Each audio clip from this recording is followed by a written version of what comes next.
7 ગુજરાતનો અવાજ। નમસ્કાર દર્શક મિત્રો, i7 ન્યૂઝ ગુજરાતીની સાથે હું છું આપની સાથે પાયલ બામભણિયા। તો જોઈએ આજના મહત્વના સમાચાર। ગોવિંદ ગુરુ લીમડીના તીતરિયા મુકામી કન્યા કેળવણી મહોત્સવ સરકારી માધ્યમિક શાળા અને પ્રાથમિક શાળા તીતરિયાના બાળકોની શાળા પ્રવેશોત્સવ 2026-27 પ્રવેશ કાર્યક્રમ યોજાયો। મળતી માહિતી મુજબ દર વર્ષની જેમ આ વર્ષે પણ ગોવિંદ ગુરુ લીમડી તાલુકાના તીતરિયા માધ્યમિક અને પ્રાથમિક શાળાઓમાં કન્યા કેળવણી મહોત્સવ અને શાળા પ્રવેશોત્સવના કાર્યક્રમમાં જિલ્લા પંચાયત સભ્ય પૃથ્વીરાજ કનુભાઈ ડામોર અને તાલુકા પંચાયત સભ્ય માધુભાઈ ડામોર અને પૂર્વ તાલુકા પંચાયત પ્રમુખ કનુભાઈ ડામોરના અધ્યક્ષસ્થાને યોજાયો હતો, જેમાં ધોરણ 9માં કુલ 35 બાળકો અને ધોરણ 1માં કુલ 25 અને ધોરણ 1માં 9 બાળકો મળી 9 બાળકો પ્રવેશ આપવામાં આવ્યો હતો। સરકારી માધ્યમિક શાળાના આચાર્ય શ્રીમતી કીર્તિબેન પટેલ દ્વારા ધોરણ 9ના પ્રવેશપાત્ર બાળકોને પુસ્તકોની કીટ આપી પ્રોત્સાહિત કરવામાં આવ્યા હતા।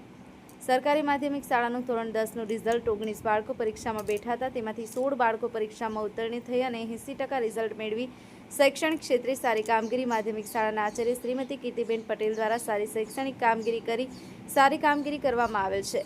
આમ પ્રાથમિક અને માધ્યમિક શાળાઓ દ્વારા રમતગમત ક્ષેત્રે આ શાળાના જિલ્લા તાલુકા કક્ષાએ પ્રથમ અને દ્વિતીય નંબરે લાવી શાળાનું તથા ગામનું નામ રોશન કરવામાં આવ્યું છે, જેમાં શાળાના આચાર્ય જીથાભાઈ વહોનિયા અને શિક્ષક નિસરતા પ્રિતેશભાઈ તનતોડ મહેનત કરી શાળાનું નામ રોશન કરવામાં આવ્યું હતું અને છેલ્લે વૃક્ષારોપણનો કાર્યક્રમ કરી કાર્યક્રમ પૂર્ણ કરવામાં આવ્યો હતો।